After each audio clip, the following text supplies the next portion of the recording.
We're the Plotaholics, a breakfast club of two. We're the Plotaholics, ripping plots apart for you.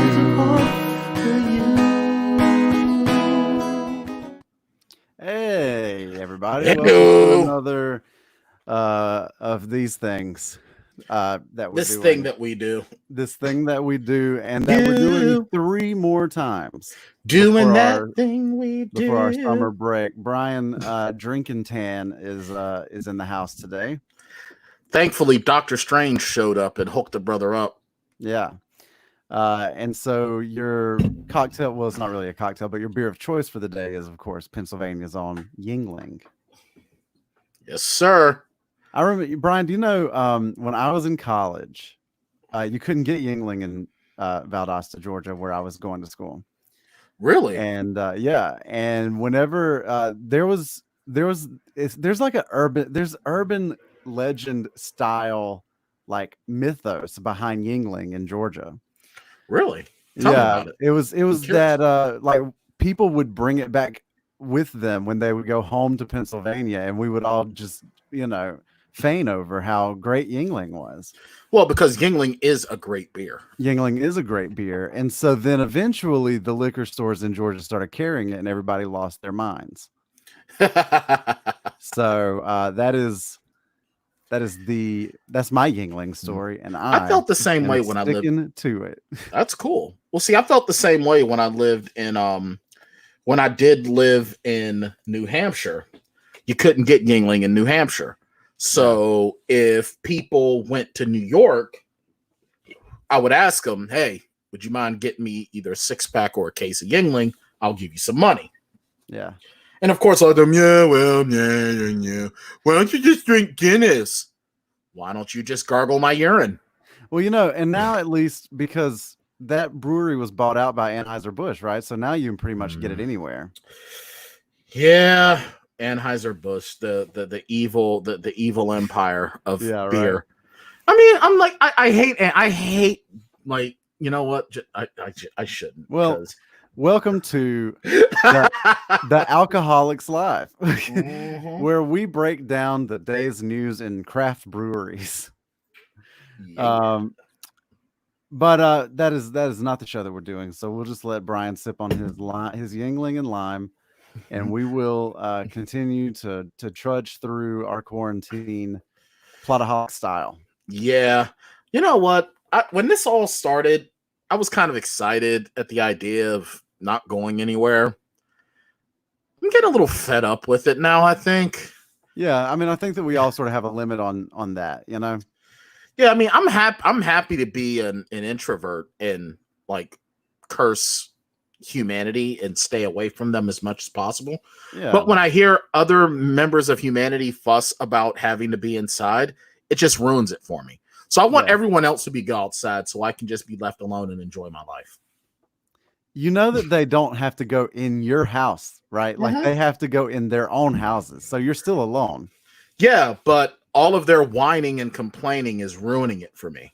Oh, I gotcha. So I want all of this to stop so they can get back to their lives. It's purely for selfish reasons. Yeah, word. No, I totally understand it. Been a lot of whining lately. Yep, lots of it. Yeah, a lot of as a teacher, it must drive you nuts to see adults misspell easy words on signs. Well, there's that.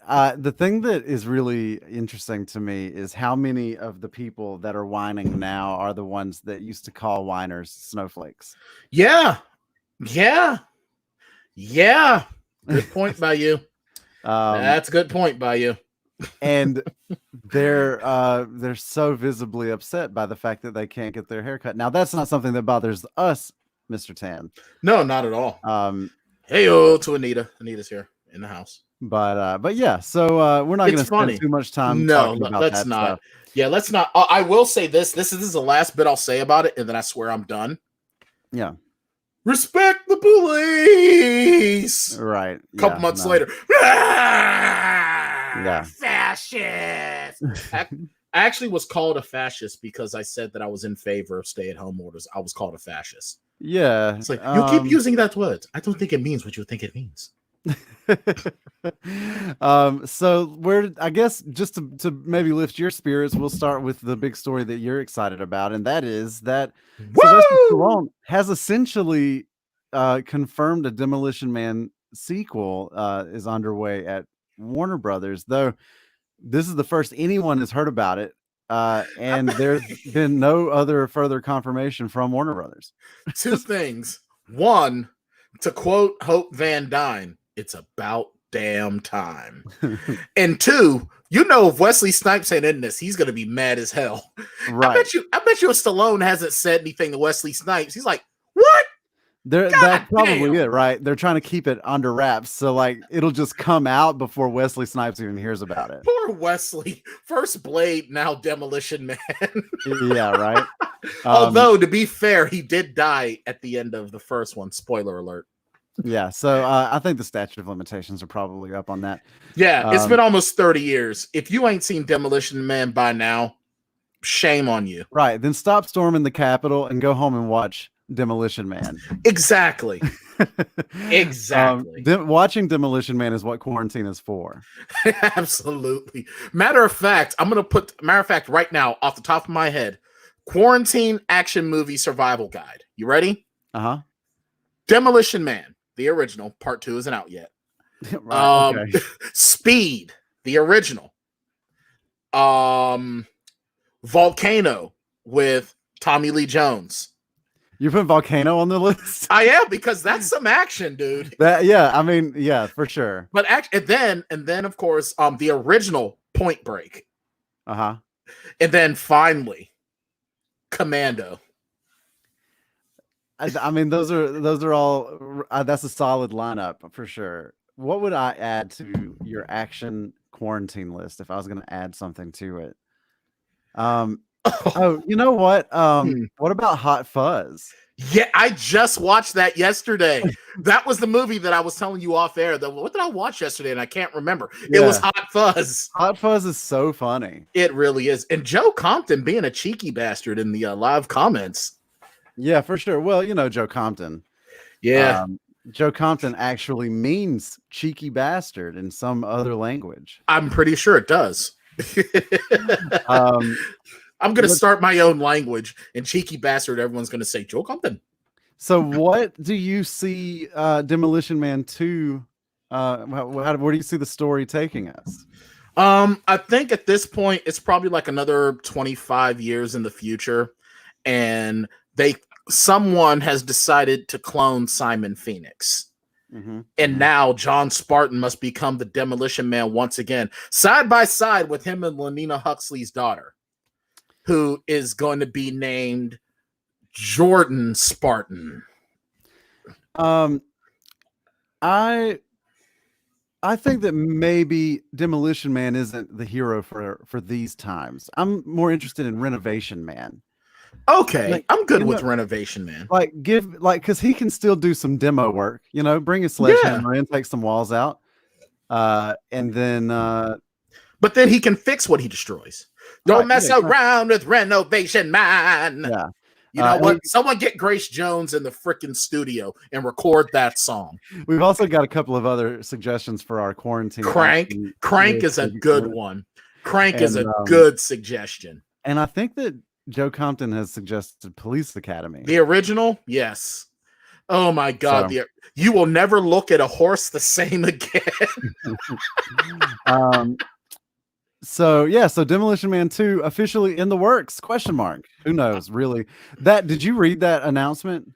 No, but I got excited to see it, and I kind of looked at it because I've been in a crappy mood the last week or so. Let me read it to you. Please do.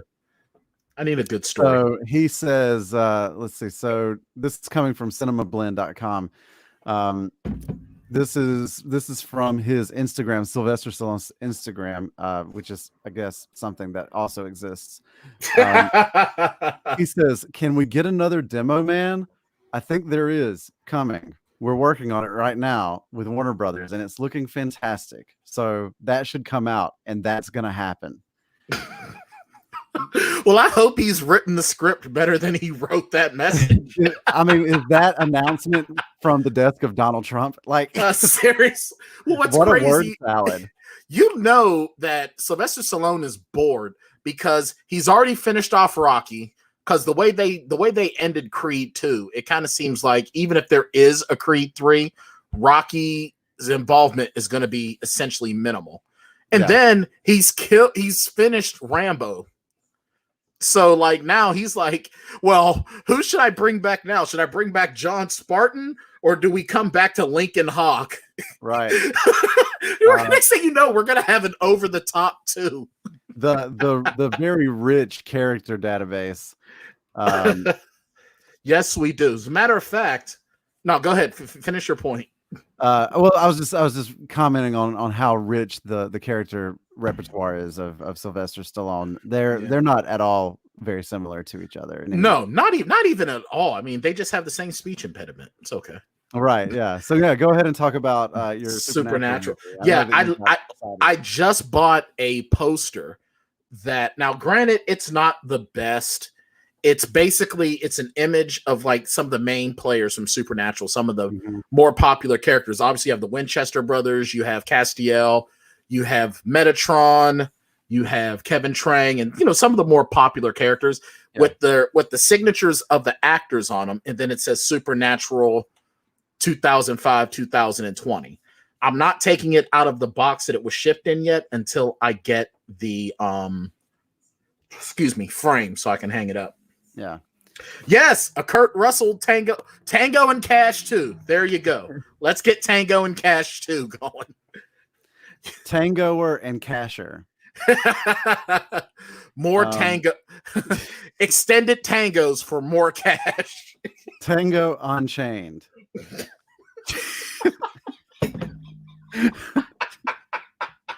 That is awesome.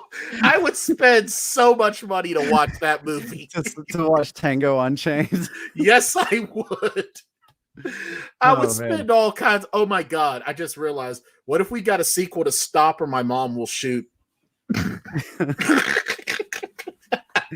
Oh man. Yeah. So there's a lot of room there for some sequels. Absolutely. Let's see, where do I want to go now? I guess we can head over to HBO and talk a little bit about what's going on with them. All right, Human Body Odor. Let's go. Yeah, over on Human Body Odor Max. Yeah, they have dropped their monthly subscription nice to $12 a month and that'll lock you in for that price for the whole first year. Devil Woman, we're getting HBO Max. Please, because that will make their service cheaper than the base Netflix subscription price. Yes, it will. Yes, it will. And I'm even more excited for HBO Max now. I truly am. Yeah, and as we talked last week, and as we talked a few times, HBO Max is going to be absolutely loaded. It is going to be jacked, cracked with stuff. What's even better is, I wonder if you're a wrestling fan, since TNT is on there, are you going to be able to watch AEW? That's a really good question, actually. And I do not know the answer. But if you can, that's an even bigger boon for the fledgling organization. Sharon especially from the next room. Yeah, she said she's giving me her okay. So all right then. So but no, especially where people are starting to shy away from the WWE network now. Yeah. So I think if AEW has a section on that platform, that's going to just do even better for them. So yeah, HBO Max could be the champion of the stream wars. I'm looking for well, Joe Compton says that AEW Dynamite is a part of the programming list on TNT On Demand, so it may end up being on HBO Max. And also, could that mean we could also get the pay-per-views? Well, right now, the most I can find currently is that there's speculation that AEW will be on HBO Max, but there's no confirmation for that yet. That means that they have to talk to the owner, him and Cody Rhodes. Well, and over at HBO, they are also currently developing a Hellraiser television series. Nice. I hope Dave Bradley is coming back as Pinhead. Yeah, no real news on that right now, other than the Halloween director has been attached. Why is Rob Zombie involved? Not Rob Zombie, the newest Halloween director. Oh, gotcha. And I still haven't watched that. His name escapes me currently. It's probably Doug or Tom. It is. Well, you know what? Surprisingly enough, when you search Halloween, it gives you the original Halloween, which is something that I stand by. I stand by that. That's the one that they should give me. Yeah, John Carpenter. All right, so John Carpenter is going to be involved. Excellent. David Gordon Green is the individual's name. That's right, David Gordon Green. Yeah, well, I was close. Didn't I say Dave? You said Doug, but well, it's a D name. Yeah. So that's cool. So he's going to be attached to the Hellraiser series coming to HBO, which will be available on HBOMax for only $12 a month if you subscribe soon. That's the pre-order price, I should say. Well, time to pre-order when the show's over. Yeah, so up until launch, you'll be able to do HBOMax for $12 a month for the first year. All right, time to jump on that bad boy. Yeah, for sure. And yeah, you know, Hellraiser, I've never watched a Hellraiser film. What? Yeah. And I don't know why. You know what? Hellraiser used to freak me because as a kid, once I started getting desensitized to Jason and Freddy Krueger, it was zombies and it was demons. Like I have a hard time watching Night of the Demons. Yeah. Even to this day. The original. And I even watched the original, the first sequel, and the horrible remake. I have trouble watching those movies because they freak me out, because demons and all that freak me the hell out. So Hellraiser is a pretty freaky ass movie, and it has a lot of creepy ass images. I need to watch that for sure. It's one of those things that it's a blind spot in my horror repertoire, and I have no excuse for it, because it's not something that I've actively avoided. It's just not something that I've ever actively sought out, you know? Yeah, I hear you. And a lot of the times, you know, Clive Barker, he is a genius when it comes to horror.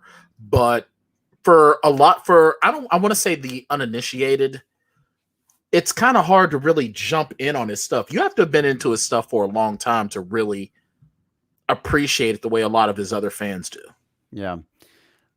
So yeah, that's forthcoming. And the problem really with reporting on any of this stuff right now is that a lot of stuff is being developed, but we have no timetable for so much of it because there've been so many delays and people aren't really able to get together and work this stuff out very much right now. I mean, of course they can do stuff via Zoom or whatever, but it's going to be slow going for a little while. So we're getting some confirmations, but we're not getting a ton of like hard and firm dates.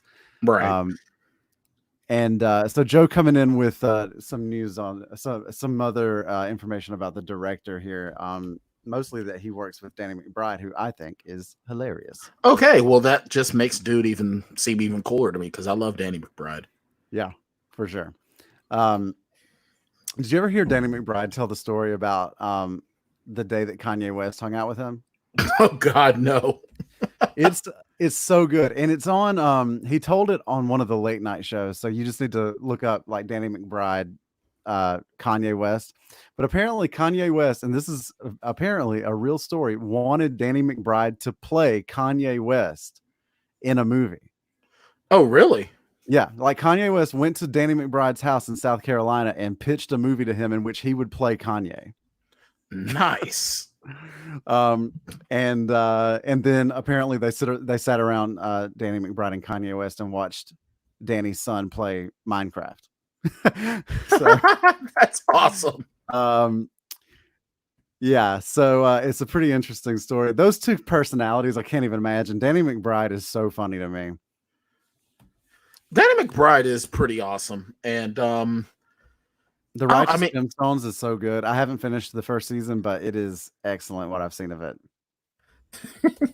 You know what's crazy to me is that everything I see Danny McBride in, I want to hate him, but there's just something about, because he looks like someone that you would absolutely hate because he has this asshole look, but then he just makes you laugh.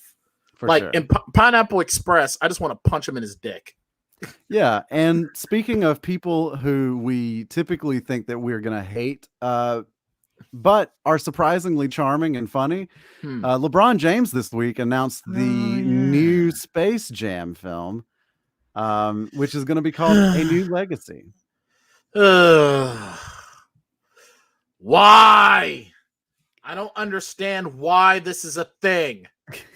Well, do you understand why the first Space Jam is a thing? Because I feel like because Michael Jordan is Sir Altitude. I get it. But I'm not saying it's a well-acted film, because it also feels like something that doesn't need to exist. I mean, no, it didn't really need to exist, and you're right about that. I'm not going to. The other side of that coin is something that we talk about pretty frequently, and that is that you and I are not the target audience for Space Jam: A New Legacy. No, we're not, and we have our Space Jam movie. This is for the kids. Yeah, but you know what? It's one of those things that if my kid came to me and was like, "Dad, I want to go see Space Jam," I would have to give in, because when Michael Bay rebooted the Teenage Mutant Ninja Turtles, I was excited too. Yeah. So it's like, yeah. Joe's asking about the HBOMax stuff. As far as I know, it's going to be their back catalog is going to be available there. Yes, I do believe that's true. You know what's funny though? I own all of First and 10 on DVD. Yeah. I do. I love First and 10. That was one of my favorite shows as a kid. Nice. And Dream On. I thought Dream On was amazing. I had no business watching Dream On at all, but I love the show. Yeah. But, so new Space Jam. Now, here's the question that I have: Are the Monstars coming back? What about Slackhammer? Not even that. Okay. Is LeBron the guy from this generation that should be the star of the new Space Jam film, or should it be someone else? If Kobe Bryant hadn't died, I would have wanted Kobe. Yeah, to be honest, but I guess LeBron is he's still the most bankable guy in the NBA right now, and he is funny. Like when he's acted in other things, he's been really good. Well, here's the thing about LeBron. LeBron is a talented guy. He's also he sort of has that Jordan kind of mystique to him when he's just being a regular dude. Yeah. Like he sort of has that sort of, I'm a cool guy, but I'm giving you the business side with a little snark thrown in. Uh-huh. He can give you that, and he does have a pretty cool sense of humor from what I've seen. And it makes sense because the guy's really built himself an empire. For sure. So I think that he is the right guy, because the only reason why I know who any other, and Joe Compton asked a similar question, like all the other guys, only reason why I know who James Harden is because the guy has a beard that's like the sergeant in Hot Fuzz. Yeah. But I don't really know that many other NBA guys. Yes. Dorian Wilson as Eddie Charles is definitely on point. Yeah, but again, like we aren't the audience for that, and I think that the audience for that is going to know those folks. I think like Steph Curry's in it, and a couple of those other guys. Well, see, I know who Steph Curry is, at least because I'm familiar with his dad, and he's similarly charismatic on camera. He's not as good as LeBron James, but he's good. I think when LeBron retires, it's going to be Steph Curry. Like I've watched his mini golf show with my mom. That was fun. And that mini golf show is pretty cool. I love Rob Riggle on that show. I love Rob Riggle. Period. That guy is agreed. That guy is like, honestly, you know what movie that I didn't realize I needed until just now? I need Rob Riggle and I need Joe Swanson together in one movie. What the hell's his name? In like a buddy cop movie? Yes. What the hell is Joe Swanson's real name? You know who I'm talking about. The guy, Joe Swanson? The guy who plays Joe Swanson. The guy who plays him from Family Guy. Joe Swanson from Family Guy. The guy that does his voice, Patrick Warburton? Yes, that's who I need in a movie. I need Patrick Warburton. I love Patrick Warburton. That dude is so funny. I need those guys in a buddy cop movie together. Like they need to be in a movie where they're like twins separated at birth, and they both end up as cops on the same force. Yes, or they need to be like next door neighbors, and like we have like a neighbors remake. I'm talking Neighbors, Belushi and Aykroyd Neighbors remake with those two guys together. Yeah, I can get on board with that. I like those two guys though. I really do too. I love those guys. They're hilarious. Speaking of guys that we like, the Russo brothers, Mr. Tan, back in the news this week as they have begun to develop a live action Hercules for Disney.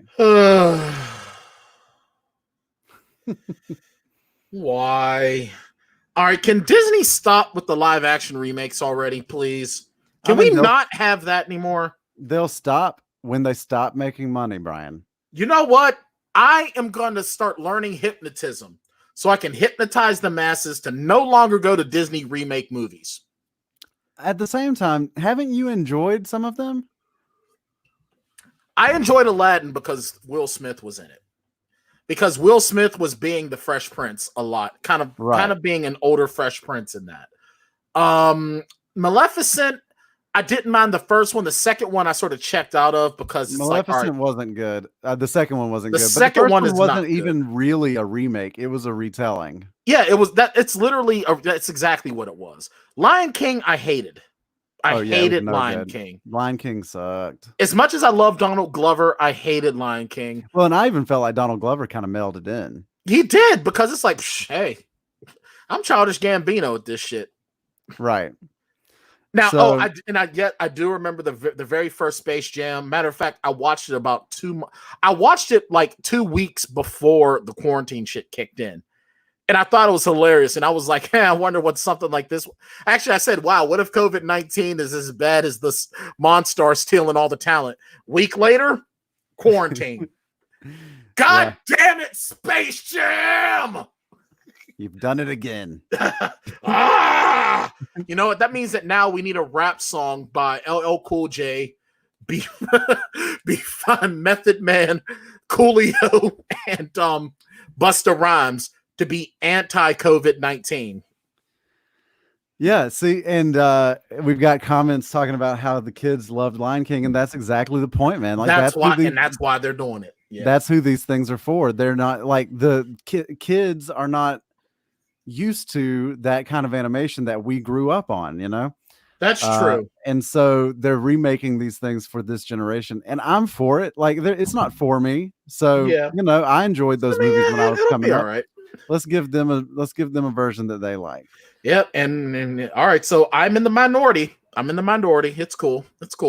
Now I will tell you, I thought the Lion King, the Lion King remake was trash, but it was absolute hot garbage. But it had nothing to do with the talent of it or the story of it. It had everything to do with that weird animation. Yeah. And honestly, if you were literally just going to go step for step for step for step, telling the exact same story, what was the point?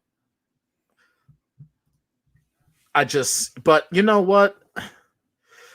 Like, is Kevin Sorbo going to be Hercules? I think we can safely say probably not. But if Zac Efron is Hercules, I boycott and riot. I saw a fan casting, or it wasn't even a fan casting. It was another publication had done a fan casting, and their suggestion was Chris Pratt, who I think Chris Pratt could pretty much do anything, but I do think Danny DeVito has thrown his hat in the ring. He wants to reprise his role. I want him. Yeah. He fits it perfectly. Right. Now, here's the thing, though. Within the last 15 years, we've had 2 Hercules movies back to back, one starring The Rock and one starring Kellen Lutz. Kellen Lutz thinking that his Twilight star power was going to carry him. And that movie bombed harder than frickin' Beowulf. When did they do that? Because I'm trying to remember when the last time a Hercules movie came out, and I don't remember anything that you're talking about.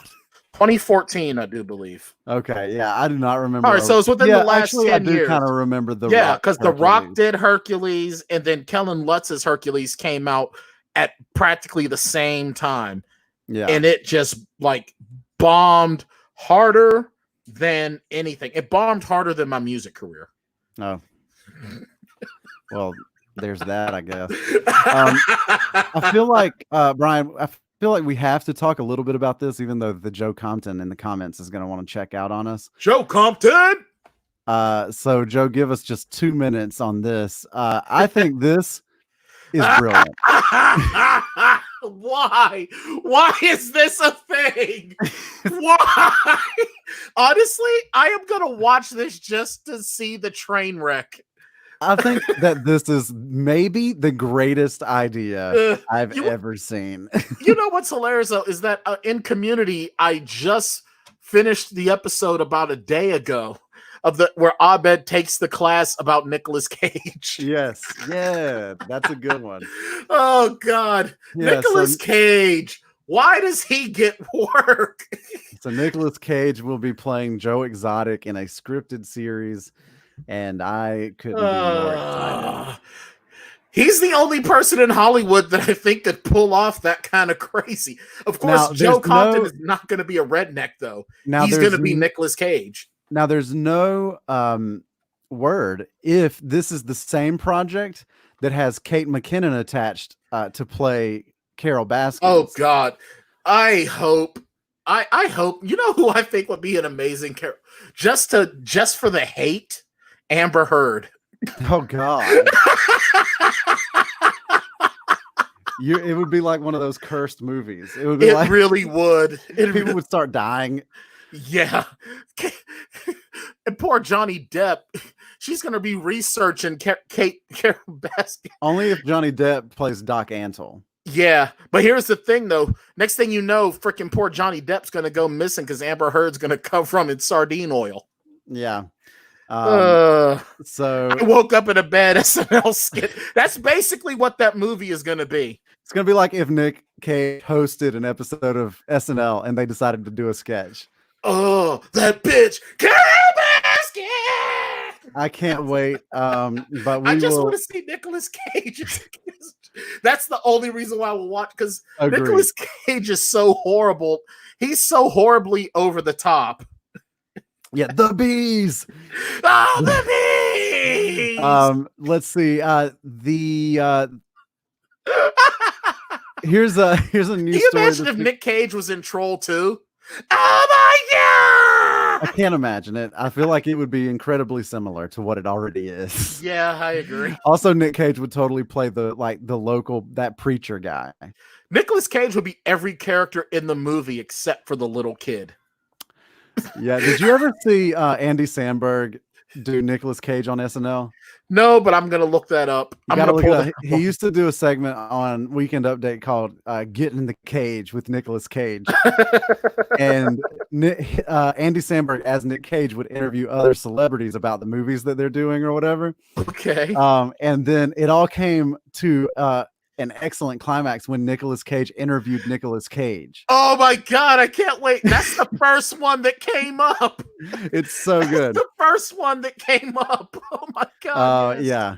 You should watch that as soon as we get off the air here. Fair enough. You know what I'm wondering on StreamYard? Can we do watch parties on this? Well, I mean, anything that we put on here that has audio, YouTube is going to flag.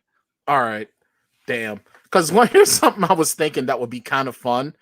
If you and I did a watch party on, like, just us, like one of us shared our screen and like watched a movie, and then we recorded it and then just put the audio of it out. Yeah, I don't think that's you're not really into that. You're not into that. I'm not for that idea. That's fine. Anywho.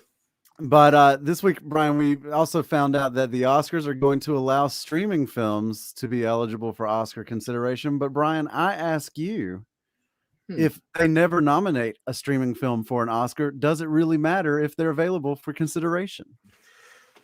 And I think that that's a good point. I think that this is just so they can say, oh, well, now they're allowed. They're just not good enough. Right?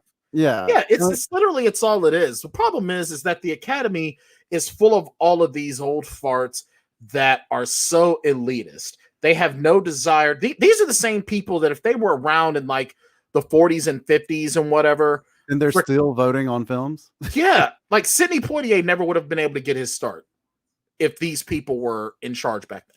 And that's all they do. They're assholes. They're the reason why we have independent film and why we have independent film awards. Yes. They are the reason why. So F them, F the Oscars, F them for this, because all it is bullshit lip service. Yeah. Now, speaking of the ever-changing atmosphere in the world of cinema, Bryan, this last week has been a drama-filled one for Universal and AMC Theaters. Oh, yeah. I guess that means AMC isn't going to be showing the next Fast and the Furious movies. Yeah, or the next Jurassic World. And these are, well, again, I know you don't give a shit, but they will when they miss out on those big box office numbers. Both of them will. Oh, absolutely. No one's going to get hurt but both of them. Right. Like, and seriously. AMC is honestly just pulling this card because Universal decided to release Trolls World Tour on video on demand and forego the theater. And because in the last week, Universal has said that they did incredibly well by doing that, and that they're considering in the future releasing them simultaneously in theaters and video on demand. And I mean, I can understand the point of AMC being kind of pissed at this. I can kind of get it, but it's like, what is this going to accomplish? You know, because I don't have an AMC near me. I go to Cinemark. Well, the problem is that it's starting to have a little bit of a ripple effect, and other cinema chains are starting to join in the protest. Well, I think part of what it is, though, is that I think that the studios themselves are sort of looking at a point of, well, I don't really need you now because we've got streaming services. So, well, that's right. I don't need you. We talked several weeks when we first started this season of Plotaholics Live. We talked a lot about what releasing films on video on demand services would look like. Would it be successful? And apparently, this new Trolls movie made more money in 3 weeks than the original made in its entire 5-month theatrical run. Now, that's one thing, though, that we need to understand, and this is something that I don't get. Maybe Joe Compton knows better. If they release it to video on demand, is it just from downloads? Or is it if it's on a streaming platform? Like, how do they make that money? I mean, they're releasing it to video on demand as rentals. Like, they're not putting it on a streaming platform, right? So they're releasing, instead of doing a traditional theater release, they're doing a video on demand, a rental release, basically. Okay. And the other thing is that when they release, and this is what I was reading in Variety earlier today, if they do a traditional theatrical release, the theater and the company and the production company essentially split the ticket 50-50. But when you release something video on demand, the production company is getting 90% of that ticket. Yeah, because the video on demand folks, the price point, yeah, they're going to get, because whoever is doing the video on demand aspect of it, they're getting 10%, but that's a lot of a 10%. Yeah, right. That's a hell of a lot. Oh, especially if they're doing a video on demand release as well, then you figure not too long from there, they can release to Redbox too. Yeah. So I mean, that makes sense. So I really think that the one thing about this COVID-19 pandemic is that it's really changing how we get our entertainment now, and how the movie industry is going to work. I would argue that on the other side of the lockdown, we're going to see those video on demand releases work not as well, because people are not going to be cooped up. They're going to have other options. People are going to want to plus, I mean, like, my Cinemark is in the mall. So a lot of folks, they're going to be in the mall. I'm like, hey, what time is it? I have about 2.5 hours to kill. I don't feel like going home. I'll go to the movies. Right. Yeah. And people are going to miss the theater experience in general. And so AMC will be fine. There are plenty of other production companies that'll stream their movies there or screen their movies there. That's true. And Universal is going to be fine because it'll either release everything online and make a ton of money, or it'll just keep it in all of the other theaters that'll show it. Right.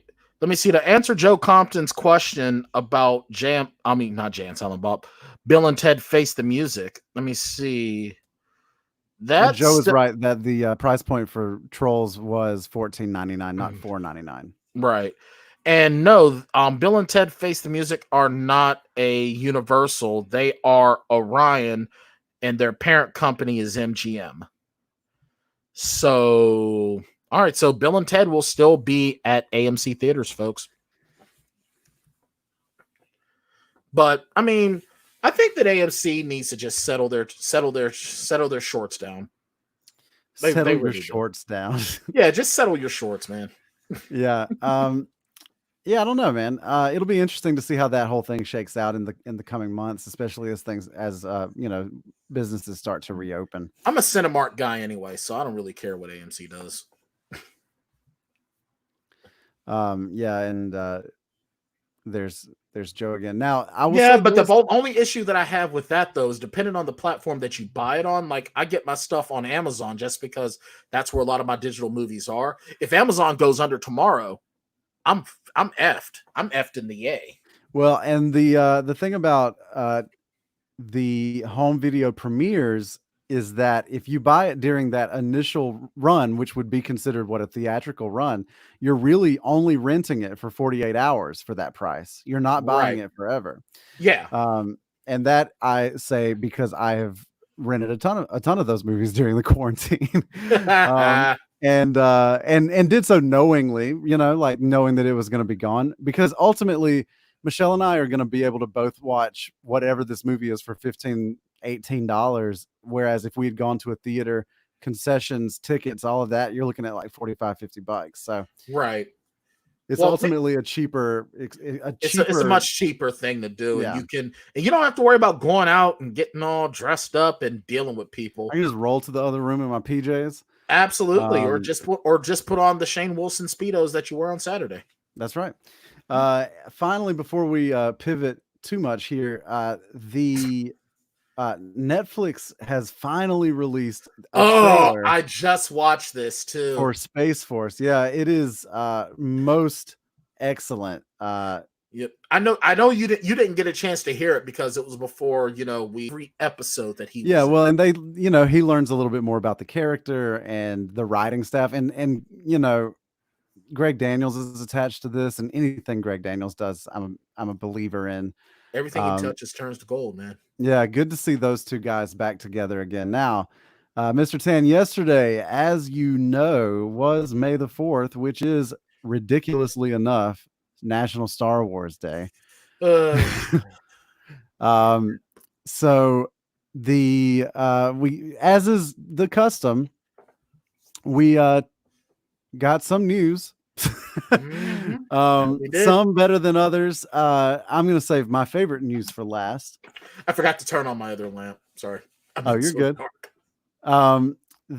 So not a whole lot really specific yesterday, but we did find out first that a new Star Wars series is being developed for Disney Plus, and absolutely no word on whether it's animated or live action. I think it's live action, but now we've got The Mandalorian, and they've already confirmed that we're going to be getting the Obi-Wan series with Ewan McGregor. Yeah. So I wonder what else we're going to get. And this is Disney. They're trying so hard because they realize, HBOMax only has announced. Have they announced any other original content besides Hellraiser? I'm so far behind. I actually don't. No, it so far it looks like just a repository of a crap ton of properties. All right, so either way, Disney Plus is going to have to really make up a lot of ground. Yeah. So of course that's what they're doing. They've also announced, and I'm not sure if this is involved in some of your stuff for Disney Plus, but I think they announced that there's going to be a Nick Fury series. Yeah, I didn't pull that, but yeah, the Fury Files were just announced. That was literally like 2 hours before we came on air. Yeah, and essentially it sounds incredibly boring. Yeah, and that's the thing is that Disney's really gonna have to step up their game with Disney Plus. They've been out now for about 6 months, give or take. Yeah. And they're going to have to really up their game because they're not going to have as much, I think that they need to go content. ahead, especially since the Marvel stuff or the live action stuff is kind of put on hold. I think they need to go ahead and push out the What If series. They really do. They have to push out their What If series. They have to push out the She-Hulk. Mm-hmm. They have to get a lot of stuff. The live action stuff isn't done yet. A lot of it isn't. Right. Well, they're going to have to been put on hold. So I think What If is the logical solution to that problem because it's animated. Right. They're going to have to get to work because right about now, end of May when HBOMax hits, that's going to kill them. Not going to kill them, but it's going to hit them pretty hard. So they're going to have to get to work. They do have a low price point still kind of working in their favor. It is almost negligible. Like you can pretty much ignore that you're paying that for Disney Plus at this point. If they hadn't rolled out with The Mandalorian, though, I don't know what their numbers would look like right now. Oh, their numbers would be terrible. But The Mandalorian is going to be their cash cow because and the Clone Wars final season just wrapped, and that was good for them, right? And so the anticipation for season 2 of The Mandalorian with Robert Rodriguez coming in with and that is my next story, that Robert Rodriguez has confirmed that he directed an episode of season 2 of The Mandalorian. So I'm very excited about that. Yeah, and we still have the hell's her name again? My homegirl. You know who I'm talking about. Rosario Dawson. Yeah, we got Rosario Dawson that's going to be involved in this second season. And we've got a lot of good stuff coming in for the Mandalorian, not the Mandalorian, but for Disney Plus on the Star Wars front. It's just got to. But the Mandalorian can only do but so much. Yeah, right. And I don't even really know what they're able to do with it. I know it's wrapped filming, but I don't know what post-production is looking like right now. Right. Like, is it also going to be delayed? I don't know. Right. And granted, now you've got Robert Rodriguez directing an episode. You have Rosario Dawson, Giancarlo Esposito, as well as, with and Gina Carano and, the other stars of the series. So that's enough to keep people excited, but you need more. You need a lot more. Was it the Black Hole remake reboot? I haven't heard anything about that. I haven't either. And I was just looking and I'm not seeing anything specific about it recently. So finally, I think what the biggest news from yesterday, Star Wars Day, is that Taika Waititi is actually being given a film. Oh God, thank you. Because I swear to God, if they would have said J.J. Abrams, I would have lost my damn mind. This I'm excited for. This guy gets it. Like yes. he was heavily involved with season 1 of The Mandalorian. Mm-hmm. I think that first of all, I think Star Wars needs to abandon the trilogy. It's time to move past. It is time to get past the Skywalkers. It's time to get past all of that. We need some different stories. I think it's time to move past the trilogy form of storytelling as well. Fair enough. Yeah, I can understand that. Let's get some standalone stories in there. If you want to do something in those lines, I'm not saying to do this. Star Wars is an expanded universe in and of itself. Right. So everything isn't going to be tellable in a 3. No, it's not sort of thing. You can tell your stories. Tell one story, wrap it up, and then you come to another story, and it may involve elements of that, but that's what a shared universe does. You can do that. You don't need to keep doing trilogies all the time. I fully anticipate the future of the Star Wars cinematic universe looking much more like Marvel. Yes, absolutely. We are going to get this shared universe experience. And the thing is, here's what they have to do. They have to do it. They have to give us, they either have to take us all the way back to the Old Republic, or they have to zoom forward several hundred years. And they have to create a new benchmark for their stories, because the Marvel Cinematic Universe works because they're all working on the same timeline. Right. You can't do a bunch of jumping back and forth. No, you can't. In like eons of time. You have to sort of start a benchmark and then tell a story for a while. Well, see, I wouldn't mind a Old Republic, because that's 4,000 years right there. Right. That's over 4,000 years. Yeah. And then absolutely. you can bring in characters like Revan or Darth Bane or Nagasao, sorry. Yeah, give us Old Republic. You could tell Old Republic stories from For now until the world years. ended. Yes, you can. And then, matter of fact, now this is if I were in charge, I would, number one, I would put, we talked about this before. I put Favreau in charge, and I tell Favreau, look, I want some Old Republic stuff, and give me some stuff later on. As a matter of fact, take some stuff from Legends and let's make that shit canon. Let's make the Yuuzhan Vong, and I'm talking like let's do a Yuuzhan Vong series, but leave Luke and everyone out of it. Let's establish a new storyline with new heroes, and let's get the Yuuzhan Vong in, because the Yuuzhan Vong was one of the greatest antagonists. Yeah, I think you have to keep all of your like Skywalker era stuff as series if you want to still play in that sandbox a little bit.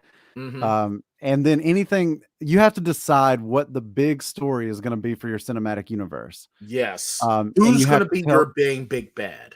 Yeah. And who's going to be your heroes? Right. And you can have several little bads, and you can have little stories that you tell, and you can build toward end game moments. Right. But you have to have one consistent story that you're telling, just like the Marvel Cinematic Universe for a decade gave us one consistent story. Right. Building to this one climax. Right. And I mean, if you are going to have a Skywalker, have a distant, like what they did with Cade Skywalker. I thought that was great. Yeah. Cade Skywalker is like over 150 years removed from Luke after Luke dies. He cuts himself off from the Force, and he's just a regular dude, and he just falls into this destiny. But it has nothing to do with Luke or Leia or Han. He's his own dude. It's so strange to me that a property like Star Wars has been so pigeonholed, because it is literally a universe. Yeah, and it's literally a whole universe, and for 9 core movies, well, technically I want to say 10, because not Solo, God no, but Solo too. I mean, all of those. Right, so 11 core movies, especially Rogue One. We have all stuck with this one family throughout this time. And every animated series has just been like Skywalker-centric. Star Wars property has been Skywalker-centric and has been focused on that particular time period. Yes. Like it doesn't go in infinite directions or in infinite lengths of time in both directions, you know? Right. And what I would really love, and this is kind of something that I got into an argument with someone on Twitter about yesterday, I was curious about what happened yesterday when you were basically someone brought up, and someone was frustrated at the fact that they had decided to make Poe a spice runner, and spice running in the Star Wars universe is essentially drug dealing, drug running. Well, someone got upset at the idea of a Latinx character, that meaning Poe, being a drug dealer. It's like, well, why couldn't he have done something else? And they're saying how it gets really upsetting. And I made a point that I get what they're saying. It gets really frustrating where even a lot of your characters in film, if they're not regulated to being a badass sidekick or a secondary character or a villain of some kind or some sort of buffoon, we have to come from these negative backgrounds. Mm-hmm. That's not what it's all about. And someone came at me and was like, well, Lando was a badass. Yeah, a badass secondary supporting character. He's not the main guy. Yeah. It was like, oh, well, all the villains are white and Han Solo was a smuggler and blah, blah, blah, too. So your point is moot. No, it's not. You're naming me one, and I don't know how we got on focusing on the drug dealer aspect. Yeah. But I was like, all right, I'll indulge you in this. Other than Han That's Solo, your first mistake, man. Stop. Yeah, you got to stop engaging these people. Yeah, I absolutely do. So my whole point was, I can understand why some people are still frustrated. Where even if you do have a character of color, they still have to come from this unscrupulous background.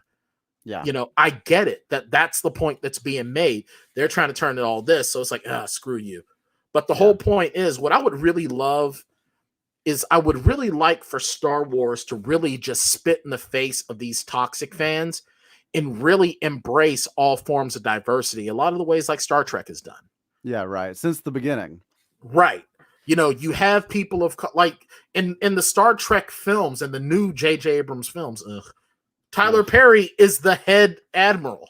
Yeah. You know, and that's awesome. As much as I despise JJ. Right. So there was my mom is in the house and pointing out the vast sums of money that Star Wars has made. Oh, absolutely. And that is absolutely a great point. At the same time, that Star Wars is going to make vast sums of money. Star Give me Wars better will make stories. Cash. Yes, I want other stories. I don't want to keep hearing about this same family over and over. And then some girl who has no past, has no name, and then has decided, I want that name. It's like, no more. You know what? They killed Ben Solo. There are no more blood Skywalkers. Thank you. It is done. That is the one good thing I will say that J.J. Abrams did. We get no more Skywalkers. Any other Skywalkers are in name only. Yeah. Don't need any more. Oh, but then, of course, it's going to come out, oh, well, Anakin, before he came back to Padme when he was only 13, he impregnated someone and didn't know. I will stop watching Star Wars after that. I just hated that. I hated that ending so much. I'm trying so desperately to find the picture of JJ that I made last week, but that ending was rough. It was really rough. I tried, you know what? I watched it again and I was like, maybe I'll like it now. Maybe if I watch it with no Shane Wilson involvement, it'll be okay. No, I still don't. No, sir, I don't like it. Don't like it. Sir, I don't like it. No, sir, I don't. I even watched. It wasn't even last week. I must have done it another week. I even watched Cinema Wins, where they always have a positive spin on certain things, and I watched it, and I agreed on a lot of the facts that he points out, and I still hate it. I still hate it. That means in the last 10 years, I have gotten 2 Star Wars films that I absolutely loathe. Yeah. Yes. So J.J. Abrams shown here making Star Wars Episode 9. Yes. That is completely accurate. And you know what? J.J. Abrams, you know who he looks like to me in that picture? Who's that? He looks like John Landis. He reminds me of John Landis without his beard. And in turn, he reminds me of Max Landis. So I just want to punch him in the face for looking like 2 deplorable ass people. And for ruining Star Wars. I've got to make a standalone picture of that and just keep it on the ready. I think so. It's going to join us. Can we have a picture of someone hitting him in the face because he looks like John Landis and Max Landis? Somebody with a rolled up newspaper. Yes. Yes. Just like, You know what? Right. We should get a picture of like Brock Lesnar, but in his fist, he has a rolled up newspaper and he's hitting him. I'm going to make another Star Wars movie. No. Well, that's going to just about do it for us this week, Mr. Tan. Yes, that'll do it. That will do it. We're right up against it.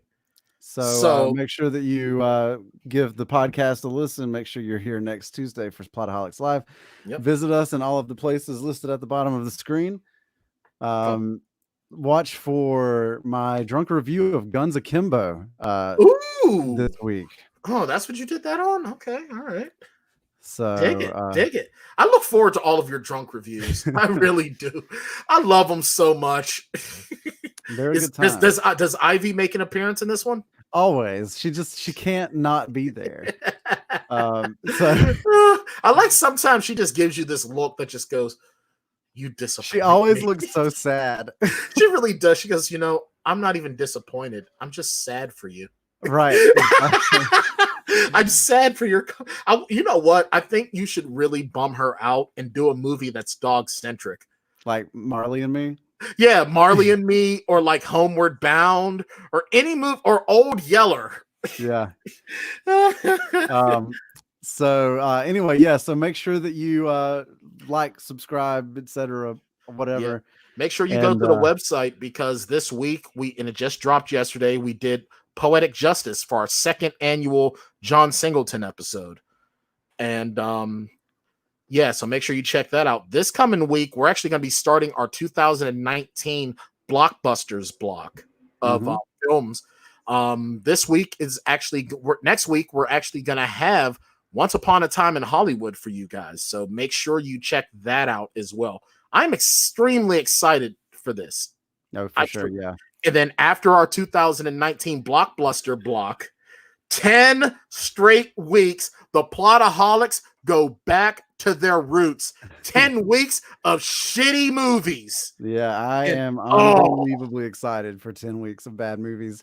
And yes, Cujo. I mean, I'm excited right now, but later, I don't know. Like when we're like halfway through bad movie summer.